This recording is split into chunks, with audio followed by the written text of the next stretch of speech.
बिस्मिल्लाहिर्रहमानिर्रहीम। अस्सलाम वालेकुम जनाब। स्टोरी मैंने एक ही शेयर करनी है और स्टोरी आपने थंबनेल पे देख ली होगी। ख़ान साहब का बयान आपने सुन भी लिया होगा। आज एक सेमिनार से ख़िताब करते वक्त ख़ान साहब ने बहुत ही संगीन इल्ज़ामात लगा दिए हैं और इस्टेब्लिशमेंट पर, ISI पर नाम ले के। और ये इल्ज़ामात क्या हैं? ये इल्ज़ामात हैं या इन इल्ज़ामात में सदाकत है? इस पे बहुत ही डिटेल्ड एनालिसिस करते हैं इसका। ये ज़रा पहले आप सुन लीजिए, क्योंकि एक बयान आ जाने के बाद मेरे लिए अहम ये होता है उस बयान से भी ज़्यादा कि इसकी टाइमिंग क्या है, अब ये बयान क्यों दिया गया है, इसकी ज़रूरत क्या महसूस हुई, बयान देने वाला क्या महसूस कर रहा है। ये सबसे पहले आप ज़रा सुन लीजिए, उसके बाद आपसे मैं करता हूँ बात। जब मैं ये स्ट्रगल कर रहा था तो मुझे एस्टैब्लिशमेंट की तरफ से कई दफा मुझे ISI ने मुझे बताते थे इनकी चोरी की, ये इन्होंने इतनी चोरी की। ये भी जो दौर था इनका 2008 से लेके, तब भी मुझे वो मटेरियल से चोरी कर लिया, वो चाइना जाके किकबैक्स ले लिए। ये मुझे बताया करते थे कि वो जो इसका हमजा ये सलमान शहबाज ये वो चाइना पहुंच जाता था किकबैक्स लेने के लिए कॉन्ट्रैक्ट्स के ऊपर। ये सारी इन्होंने इनसे मुझे इंफॉर्मेशन आई थी। और जब मैं फिर प्राइम मिनिस्टर बना तो सारे केसेस सबको पता था कि इनके केसेस कौन से हैं। और बदकिस्मती से जो नैब थी वो हमारे कंट्रोल में नहीं थी। तो मुझे तब भी समझ ना आया कि केसेस सारे मचोर हैं, क्यों नहीं पकड़े जा रहे हैं। तो बाद में पता चला किसी का शफकत का हाथ था, वो कभी एक्सीलेटर दबा देते थे, फिर कभी वापस आ जाता था। आप जो आप देख रहे हैं तमाशा, गालियां हमें पड़ रही है कि जी आपने वो किसी को नैब में लेके जाते थे तो मुझे गालियां निकाल के और अंदर जाते हुए भी बाहर निकलते हुए। लेकिन हमारा हाथ में, मेरे हाथ में नैब किधर थी? मैं तो क्या कर, मेरे हाथ में नैब होती तो ये बड़े आराम से कम से कम 15-20 लोगों से हम अरबों रुपया निकाल लेते, इनको जेलों में डाल। अच्छा, अब जनाब ये है इमरान खान साहब। इन्होंने जो बयान दिया है ये बयान बड़ा अहम है। क्या कह रहे हैं वो इस बयान में? पहले तो मैं ज़रा ये बता दूँ ना आसान तरीन अल्फाज में। वो कह रहे हैं कि जब मैं अपोजिशन में था, ये 2008 से ऑनवर्ड, तो ये फ़ौज मुझे बताती थी, इस्टेब्लिशमेंट मुझे बताती थी, ये ISI मुझे बताती थी कि ये लोग बड़े करप्ट हैं। मतलब मियाँ नवाज शरीफ साहब, शहबाज शरीफ साहब, जरदारी साहब, ये लोग, ठीक है। और ISI मुझे बताती थी कि ये लोग बड़े करप्ट हैं। अच्छा, साथ ये भी कह दिया कि ये लोग जाते थे और चाइना से किकबैक्स ले आते थे, और ये बात मुझे ISI बताती थी। हमजा शहबाज जाता था, सलमान शहबाज जाता था, ये चाइना से किकबैक ले आते थे। और ये मुझे सारी बातें, मैं तो अपोजिशन में था, ये सारी बातें मुझे ISI बता रही थी। अच्छा, फिर उसके बाद कहते हैं कि जब मैं हुकूमत में आया तो फिर नैब तो मेरे कंट्रोल में थी नहीं। ये जो खान साहब कह रहे हैं, ठीक है ना, नैब तो मेरे कंट्रोल में थी नहीं। मैं ये सोच रहा था भाई यार, इनके केसेस तो बड़े स्ट्रांग हैं करप्शन के, तो इनको पकड़ा क्यों नहीं जाता? तो बाद में मुझे पता चला कि इन पर अभी भी कोई शफकत का हाथ है जो कभी एक्सेलेरेटर दबा देता है और कभी फिर छोड़ देता है। तो इसका मतलब ये है कि दोबारा उन्होंने उन्हीं पर ही इल्ज़ाम लगाया कि दोबारा वही ISI या वही इस्टेब्लिशमेंट, वही फ़ौज इनके पीछे थी जो इनके केसेस बस डराने के लिए तो इनको कर रही थी, आगे नहीं बढ़ा रही थी। और वही इसमें 2-3 बातें खान साहब ने कर दी हैं। अब उसके बाद मैं ये बताऊंगा कि इन्होंने की क्यों है। कुछ मालूमात की बुनियाद पे भी, मेरे पास कुछ मालूमात हैं अंदर की, मैं वो आपके साथ शेयर करूंगा, बहुत ही संजीदा तरीके से शेयर करूंगा। हाँ, वो शुरली वाली बात नहीं है। तो खान साहब ने ये क्यों कहा? खान साहब ने मतलब एक तो ISI पे इल्ज़ाम लगाया, या हकीकत है, या दूसरी बात यह है कि खान साहब ने चाइना पे भी साथ, चाइना ने इसी वजह से मुराद सईद साहब को नहीं आने दिया था खान साहब के साथ, कि मुराद सईद साहब ने किकबैक्स के इल्ज़ामात लगाए थे। अब खान साहब भी वही किकबैक्स के इल्ज़ामात लगा रहे हैं। और ख़ान साहब को क्या ये नहीं पता कि चाइना इन इल्ज़ामात से बहुत चिढ़ता है, और चाइना ने पहले भी रिजर्वेशन शो की हैं, और चाइना ने पहले भी बहुत गम और गुस्से का इजहार किया है इन इल्ज़ामात पर। यहाँ तक कि जब आप गए आखिरी दफ़ा तो आपको कोई प्रोटोकॉल नहीं मिला, आपको कोई वहाँ आपकी इज़्ज़त नहीं हुई, आपको किसी किस्म की कोई लिफ्ट नहीं कराई गई। उल्टा ये है कि मुराद सईद जो कि ख़ुद मवासलात के वज़ीर थे, उनका चाइना जाना उतना ही अहम था जितना वज़ीर-ए-आज़म उस वक़्त के वज़ीर-ए-आज़म इमरान ख़ान का, क्योंकि वो मवासलात के वज़ीर थे। और इधर जितना कुछ भी चाइना की इन्वेस्टमेंट हो रही है वो मवासलात से ही रिलेटेड है। वो रोड्स, वो मोटरवेज़, वो सड़कें, वो शहराएँ, वो ये वो इधर उधर जो कुछ भी बन रहा है सारा कुछ मवासलात से रिलेटेड है। लेकिन मुराद सईद साहब ने भी इसी तरह की एक प्रेस कॉन्फ्रेंस करके किकबैक्स का इल्ज़ाम लगाया था शहबाज शरीफ साहब पे कि उन्होंने चाइना से ली हैं, और चाइना ने इस पे बहुत सख्त रिएक्शन दिया था। ठीक, ख़ान साहब आज वही बात दोहरा गए हैं। क्यों, ऐसा क्यों है? क्या ख़ान साहब कोई पागल हैं? क्या ख़ान साहब इतने सादा हैं कि ख़ान साहब ने ये ऐसा क्यों है? चाहे ISI के हवाले से हो, चाहे फ़ौज के हवाले से हो, ये वो आखिरी लम्हा है, जैसे कहते हैं ना कि आखिरी तिनका ऊँट को बिठा देता है। ये हुआ क्या, ख़ान साहब ने वफ़द भेजे मुख्तलिफ, कभी परवेज़ खटक साहब जा रहे हैं, कभी असद उमर साहब जा रहे हैं, कभी फवाद चौधरी साहब जा रहे हैं, कभी कोई दूसरा तीसरा जा रहा है। ये लोग जा रहे हैं और वहाँ पे मिन्नत समाजत कर रहे हैं। शेख रशीद को तो कब का उन्होंने डिसोन किया हुआ माफ़ कीजिएगा, और ये सारे जा रहे हैं, और उसके बाद जो है ना उनको जवाब नहीं मिला, कोई तसल्ली बख्श जवाब नहीं मिला। आप समझ गए होंगे, वहीं से नहीं मिला जिधर ये जा रहे थे, कंट्रोल टावर के पास। अच्छा, ऐसा क्यों है, क्या मसला है? ख़ान साहब ने अपना मामला ख़ुद ख़राब किया है। ख़ान साहब का ये है ना कि जब ख़ान साहब अदम एतमाद के नतीजे में चले गए थे, अगर ख़ान साहब अच्छे पॉलिटिशियन की तरह अपोजिशन में बैठ जाते, एक तो हुकूमत को बड़ा ख्वार करते, क्योंकि इतनी बड़ी अपोजिशन, यानी पाकिस्तान की तारीख़ में भी शायद इतनी बड़ी अपोजिशन नहीं कि भाई आप हुकूमत के इतने मेंबर हों, 3-4 कम मेंबर हों और इतनी बड़ी अपोजिशन हो, ठीक है ना। तो ये उनसे भी बड़ी अपोजिशन थी। तो मेरा ख्याल है अगर ख़ान साहब बैठ जाते तो कोई इतने बड़ा क़यामत ना आ जाती, और इसने हुकूमत को भी खामखा बड़ा टफ टाइम देना था, अंदर भी, पार्लियामेंट के अंदर भी, और बहुत कुछ करना था, और वो फिर जो है ना कंट्रोल टावर के अगेंस्ट कुछ भी ना बोलते, और मेरा ख्याल है कि वो बड़ा एक अपनी स्पेस पैदा कर लेते अगले इलेक्शन के लिए। ख़ान साहब ने वो किया कि जैसे एक बच्चा होता है ना, एक वालिद साहब या वालदा घर पे आएँ और वो थके हारे ऑफिस से आएँ और जनाब बच्चे ने रोना धोना शुरू कर दिया, मुझे तो अभी चीज़ दुकान से लेके दे दें, तो वो बेचारे अभी वो उन्होंने चेंज ही नहीं किया होता कि फिर भाग के जाते हैं और वो ले आते हैं। दूसरे दिन आते हैं, फिर वो इसी तरह से उसकी 2 फरमाइशें और होती हैं, फिर वो उसकी पूरी करते हैं। तीसरे दिन आते हैं, 3 फरमाइशें होती हैं। चौथे दिन आते हैं, उसके साथ कुछ और भी होता है। 5वां दिन आता है, वो नींद से बेदार करके कहता है, रात को जनाब रोना धोना शुरू कर देता है, मुझे तो अब अगर दुकानें बंद भी हो गई हैं तो मेरी फ़लाँ चीज़ तो ला के दें। वो मजबूरन गाड़ी निकालते हैं, ले आते हैं। उसके बाद एक लिमिट आती है, जब बच्चा बहुत ज़्यादा तंग करता है तो वालिदैन उसको गुस्से में थप्पड़ मार देते हैं। ख़ान साहब के साथ भी कुछ ऐसा ही हुआ है।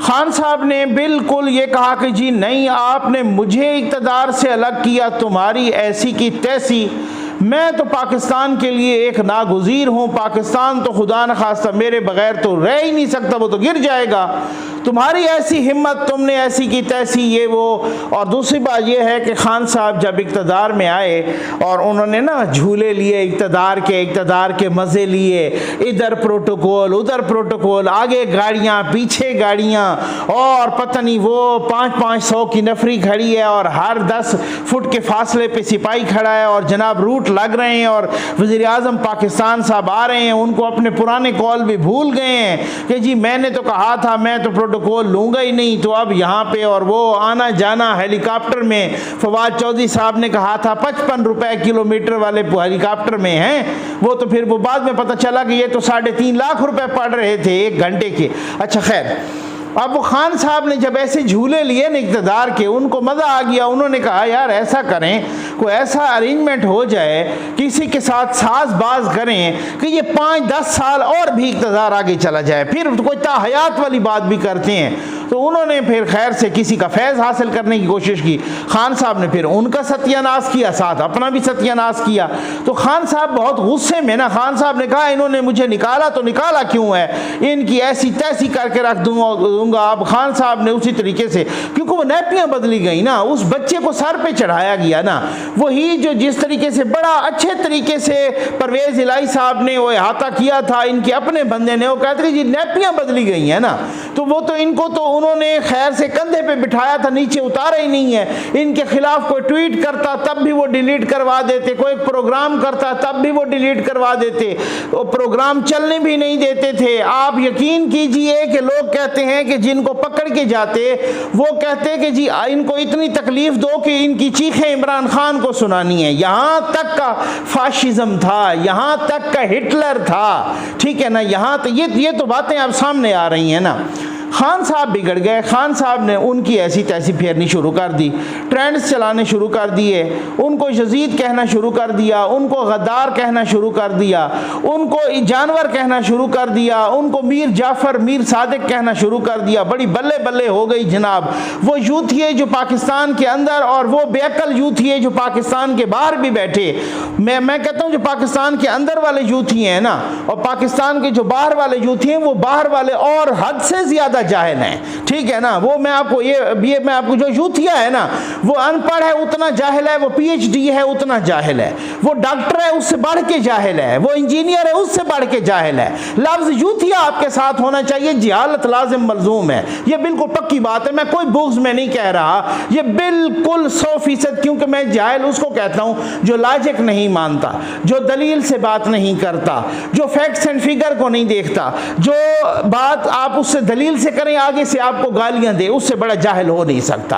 आप उसको फैक्ट्स एंड फिगर बताएं, वो आपको आगे से लिफाफा कह दे। जिनका लीडर खुद, मैं सुन रहा था उस दिन इमरान खान साहब ने एक इंटरव्यू में सलीम साफ़ी साहब को सलीम लिफाफी कह दिया, तो फिर जाहिर है जिनका लीडर ये ज़बान इस्तेमाल करेगा उनके फॉलोअर्स तो माँ बहन की गालियां देंगे, और वो दे रहे हैं हर किसी को, ट्विटर पर भी और यूट्यूब के कमेंट्स में भी और हर जगह पे दे रहे हैं। तो वो जाहिल इस वजह से कहते हैं, वो उनका अपर चैम्बर फारिग है। और जो बाहर के भी यूथी हैं वो पाकिस्तान के यूथियों से 10 गुना ज़्यादा बढ़ के जाहिल हैं, ठीक है ना। आजकल वो चुप हैं, क्यों? आजकल उनको पता है कि हमें जूते पड़ने शुरू हो गए हैं। अब बाहर वाले यूथियों को किसने मारे हैं जूते? किसी ने नहीं मारे ना, लेकिन उनको पता है कि यहाँ वालों को पड़ने शुरू हो गए हैं और यहाँ वाले तोते में उनकी जान है। अब मसला ये है कि उनको पता है अगर हमने वहाँ कोई चूँ चरा या हमने टाऊ टाऊ किया ना तो इनकी सारी काऊ निकाल दी जाएगी। इस वजह से वो बाहर वाले यूथ इतने पागल नहीं हैं, यहाँ हैं फारिग। लेकिन आप अगर एक गधे को भी मारे ना एक सोटी और उसको दर्द महसूस होता है, ये बात नहीं है कि उसके साथ उसको प्यार का रवैया रखें। उसको अगर वो आप गड़बड़ करता है आपको ना वो इस तरीके से कोई मतलब वो कोई बिदक जाता है या हर वक्त आपको काम चोरी करता है, उसको पता है कि जब सोटी लगेगी ना फिर बड़ा मसला ख़राब हो जाएगा। इनको सोटी और जूते पड़ने लग गए हैं, इनका मसला। अब खान साहब को वहाँ से ना हुआ है। अच्छा, फिर कुछ लोग हैं ऐसे जो गए और उन्होंने कहा कि जी हम एक काम ठीक करते हैं। अभी वो बात चल ही रही होती है कि खान साहब वो उसका सारा सत्यानाश कर देते हैं, फिर ट्रेंड चला देते हैं बाजवा साहब के ख़िलाफ़, फिर ट्रेंड चला देते हैं जनरल नदीम अंजुम के ख़िलाफ़, फिर ट्रेंड चला देते हैं ISI ISPR पाक फ़ौज के ख़िलाफ़। एक काम कोई बेहतर हो रहा होता है, हेलीकॉप्टर का हादसा होता है, उस हादसे पर नेगेटिव किस्म की मुहिम चला के फिर सत्यानाश कर देते हैं अपनी पार्टी का। इसी तरीके से एक काम हो रहा होता है फिर नेगेटिव मुहिम चला के। तो अब इदारों ने अल्टीमेटली ये फैसला कर लिया है कि भाई ये सुधरने वाला नहीं है, ठीक है ना, ये कभी सुधरने वाला नहीं है। अब खान साहब ने ये बयान क्यों दिया कि ये मुझे ISI वाले कहते थे ये करप्ट हैं, और बाद में जब मैं हुकूमत में आया तो वही ISI या वही फ़ौज इनको बचाने के लिए भी आ गई। खान साहब ने इंतहाई मायूस होकर दिया है ये बयान, ठीक है ना। ये मैं आपको मालूमात की बुनियाद पे कह रहा हूँ कि खान साहब को वहाँ से बिल्कुल साफ जवाब मिल गया है कि भाई आप बिल्कुल सुधरने वाले नहीं हैं, आपने पाक फौज के इदारे को टारगेट किया। इक़्तिदार आनी जानी चीज़ होती है, कल वो निकले आज आ गए, कल ये निकल जाएंगे आप आ जाएंगे, लेकिन आपने तो एक ऐसा समझ लिया है कि इक़्तिदार गया है तो मैं बिल्कुल तहस नहस करके पूरे सिस्टम को रख दूँ, चीज़ों को तहस नहस करके रख दूं, पाकिस्तान को खुदा न खास्ता तहस नहस करके रख दूं। यहाँ तक आया कि आपने फ़ौज के अंदर बगावत कराने की कोशिश कर ली और वो शहबाज गिल के ख़िलाफ़ अब वो सारा कुछ हो रहा है और वो खुरा आप तक भी आ रहा है। दूसरी बात यह है कि आपका अगर एक बहुत ही एक आला अखलाकी मयार और स्टेचर पे आप खड़े हैं ना तो फिर भी है, लेकिन आप अगर दूसरों पर उंगली उठा रहे हैं और आपका अपना दामन दागदार निकल आए, मसलन मैं कोई दूसरों को हिट कर रहा हूं, टारगेट कर रहा हूं करप्शन पर, और अचानक ही पता चले कि मेरी अपनी करप्शन निकल आई है। आप कह रहे हैं कि जी तोशा खाना के केस आसिफ अली जरदारी और नवाज शरीफ के खिलाफ हैं, उनको उन केसेस में इश्तिहारी करार दिया गया है और उनको उन केसेस पर उन पर मुकदमात बनाए गए हैं। पता चले कि तोशा खाने के सारे गिफ्ट जो आपको मिले थे आप वो बेच के खा गए हैं, और कुछ को जिनको नहीं बेचा, छोटी छोटी चीज़ें, ठीक है ना, ये पेन, ये कफलिंग्स, ये चायदानी, ये छोटी छोटी चीज़ें, बहुत छोटी छोटी चीज़ें, ठीक है ना, वो जो उनको बेचा नहीं है वो मुफ्त लेके गए हैं और मुकरे भी नहीं हैं आप। आपने कहा जी मेरे तोहफे मेरी मर्जी, मेरे तोहफे थे मैं बेच के खा गया, ठीक है जी। अब उनको आपने अपने टैक्स रिटर्न में भी शो नहीं किया, तो आपकी जो स्ट्रांग फुटिंग थी अखलाकी तौर पे वो भी तबाह बर्बाद हो गई है। भाई आप खुद चोर निकल आए, मतलब आप किसी को चोर चोर कह रहे हो और अगले लम्हे आप खुद चोर निकल आए हो, तो फिर आपके बारे में अवाम क्या सोचेगी। ये अभी फॉरेन फंडिंग का केस आया है, आप इंटरनेशनल चोर साबित हो गए हैं। आप जिनको चोर चोर कह रहे थे वो उस तरीके से आपने अमेरिका के खिलाफ नारे बुलंद किए, लेकिन अमेरिका के आपने फिर फर्में हायर कर ली 3-4, और आपने जनाब उनको हायर कर लिया जो CIA का यहाँ पर स्टेशन चीफ था। अब लोग आपसे पूछ रहे हैं, जो देहाती भी हैं ना, वो वहाँ तक भी सोशल मीडिया तो पहुँच गया है ना, वहाँ तक भी डिजिटल मीडिया पहुँच गया है, वो लोग भी फेसबुक भी देखते हैं, वो लोग भी यूट्यूब भी देखते हैं, वो ट्विटर भी देखते हैं, वो लोग सब कुछ देखो, हर किसी के हाथ में एंड्रॉयड मोबाइल भी है। वो लोग इतने तो अंधे नहीं है ना, इतना तो मसला नहीं है ना। वो लोग कहते हैं कि भाई बात ये है कि आपने कल अमेरिका को गालियां दी, आज अमेरिका से आपने 36 गाड़ियां ले ली, आज आपने अमेरिका के सफ़ीर को रेड कारपेट दिया खैबर पख्तूनख्वा में, आज आपने उसी अमेरिका के सफ़ीर को अपने वज़ीर आला की कुर्सी पे बिठा दिया, उस वज़ीर आला ने अमेरिका के सफ़ीर से आपकी बात भी करवा दी, जूम पर वीडियो कॉल करवा दी। तो ये क्या मसला है, आप हमें इधर बेवकूफ़ बना रहे हैं। और इसमें अब खान साहब क्यों जल्दी में हैं, मैं आखिरी बात करूंगा इस वीडियो में, खान साहब जल्दी में क्यों हैं। खान साहब इस वजह से जल्दी में हैं क्योंकि खान साहब को पता है कि जो बयानियाँ मैंने बनाया है ना, ये इनकलाबी बयानियाँ या झूठा बयानियाँ या ये प्रोपेगंडे का बयानियाँ, इसकी इतनी उम्र नहीं होती। इसके चंद घंटे हो सकते हैं, चंद दिन हो सकते हैं, चंद हफ्ते हो सकते हैं, ठीक है, बस इतना ही हो सकता है। इसकी साल कोई उम्र नहीं होती। अब खान साहब कहने कि मैंने जो बयानियाँ बनाया है वो बयानियाँ चीज़ें आ रही हैं, और पाकिस्तान में तो सियासत 72 घंटे में चेंज हो जाती है, तो चीज़ें आ रही हैं और बयानिया मेरा दफन हो रहा है और वो with the passage of time गर्क हो गया मेरा बयानिया। देखिए अब ये सफ़ीर को बुलाया है ना, तो हर बंदा क्वेश्चन कर रहा है, खान साहब आपने हमें बताया कि अमेरिका ने आपकी हुकूमत गिराई है और आप अमेरिकी सफ़ीर के सामने लेट गए हैं, वो 36 गाड़ियाँ आप मुँह पे मार देते हैं ना, अमेरिका से आपने 36 गाड़ियाँ क्यों ली हैं। ये एक सोचने वाली बात है ना, हर बंदा सोचता है। अब ये तो नहीं है हर बंदा यूथिया है, अकल तो है। अब वो कोई बंदा उससे अगर इस तरीके से बहस भी करता है तो हो सकता है यूथिया की भी मरी हुई अकल को जाग जाए, और जाग भी रही है बहुत सारों की, ठीक है। और वो भी कहता है कि हाँ यार खान साहब आपने तो मुझे ये बताया था कि अमेरिका की साजिश हुई है मेरे खिलाफ, और दूसरे दिन आपने अपने वज़ीर आला की कुर्सी पर उस सफ़ीर को बिठा दिया, उससे 36 गाड़ियाँ बड़ी भाग भाग के लीं। आप मरे जा रहे थे, उस वज़ीर आला को कहा कि मेरी भी बात करवाइए, उससे जूम से वीडियो कॉल आप पे भी करवाई गई, आपके साथ भी। तो ये क्या चक्कर है, आप हमें कुछ और कहते हैं और फिर फर्में हायर कर रहे हैं कि अमेरिका के साथ मेरे ताल्लुकात बहाल करो। आप मरे जा रहे थे, जो बाइडन मुझे कॉल नहीं करता, तो आपकी कैसी साजिश है? आप हमें कुछ और बात करते हैं, यहाँ कुछ और बात करते हैं। खान साहब पता है मेरा बयानिया बड़ा, उसकी उम्र कम है, जल्दी जल्दी इंतखाबात करवाए जंग। अब वो खान साहब की उम्मीद मर गई है कि यार ये जो इंतखाबात है ना, ये जल्दी नहीं होने लगे। दूसरा, खान साहब कह रहे हैं ये इलेक्शन कमीशन को चेंज करें, उनको ये भी है, उनकी उम्मीद मर गई कि इलेक्शन कमीशन भी चेंज नहीं होने लगा। ये इलेक्शन कमीशन होगा, यही चीफ इलेक्शन कमिश्नर होगा, इसी के अंडर नेक्स्ट इंतखाबात होंगे और इंतखाबात, माफ़ कीजिएगा, इंतखाबात भी मेरी मर्ज़ी के बराबर मुताबिक नहीं होंगे, वो जब ये चाहेंगे उस वक्त होंगे। अब खान साहब की जब सारी की सारी मायूसी बढ़ गई, उनके सारे मुतालबात कोई भी नहीं माने गए, अब खान साहब ने वो चीज़ें निकालनी शुरू कर दी हैं और खान साहब की वो कथारसिस शुरू हो गई है। लेकिन मसला ये है कि इस कथारसिस से तो अपोजिशन की जो फेडरल गवर्नमेंट है, जो अलाइज की गवर्नमेंट है, जो नून लीग है, पीपल्स पार्टी है, मौलाना फजल रहमान है, बाकी लोग हैं, MKM है, बाकी हैं सारे, ANP है, बाकी सारे लोग हैं, बलूचिस्तान की पार्टियाँ हैं, इनकी तो चांदी हो गई है। क्योंकि खान साहब जितना इस्टेब्लिशमेंट के ख़िलाफ़ बोलेंगे, जितना फ़ौज के ख़िलाफ़ बोलेंगे, जितना ISI के ख़िलाफ़ बोलेंगे, जितना ऐसे इदारों के ख़िलाफ़ बोलेंगे, तो खान साहब तो फिर अब खान साहब की मदद के लिए वो भी नहीं आ रहे जो हम ख्याल थे कि पता होता है ना। अब आपको पता है, अब आगे मैं कुछ नहीं कहता, ठीक है ना, वो सब कुछ मालूम है, वो भी हर मामले पे नहीं आ रहे, एक लिमिट होती है ना। अब खान साहब बहुत ही मायूस भी हो गए हैं और खान साहब कथारसिस करने लगे हैं और वो लोग सारे खुश हैं कि शुक्र है कि खान साहब इस तरीके के आए ना बढ़े। जिस तरह से खान साहब की पहले चांदी हुई थी, ये लोग लड़ रहे थे एस्टेब्लिशमेंट से और खान साहब दिल ही दिल में उनके लड्डू फूट रहे थे कि जी अल्लाह करे ऐसे ही लड़ते रहें, मेरी तो चांदी हो, ठीक है ना। अब उसके बाद क्या हुआ कि जनाब बात ये है कि अब वही उसी मकाम पे खान साहब आके खड़े हो गए हैं।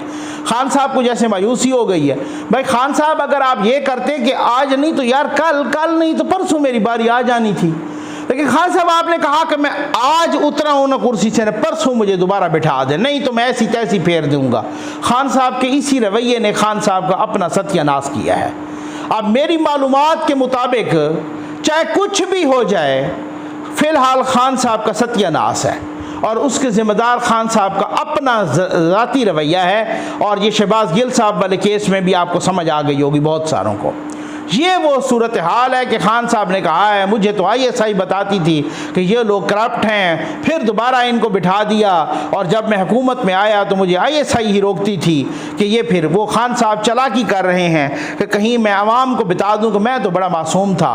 हालांकि वो ख़ुद भी अपोजिशन में थे तो कुछ और बात करते थे, वो कहते थे मैं ऐसा वज़ीर आज़म बनता ही नहीं हूँ, बनना ही नहीं चाहता कि जो कठपुतली हो पुतला आगे बैठे हो और पीछे उसको एजेंसियाँ और ISI चला रही हूँ। लेकिन जब हुकूमत में आए तो वो कहते हैं मैं खुद ही फैसले कर रहा हूँ, एक एक बात मुझसे पूछ के की जाती है। और आज भी बाय द वे यही कह रहे हैं, इतने इनकलाबी या चे गुएरा नहीं है, वो कह रहे हैं उनको छोड़ो आप मेरी मदद करो, फिर भी कह रहे हैं मैं ISI की बुनियाद पे आ जाऊं, इन्हीं के कंधों पे आ जाऊं।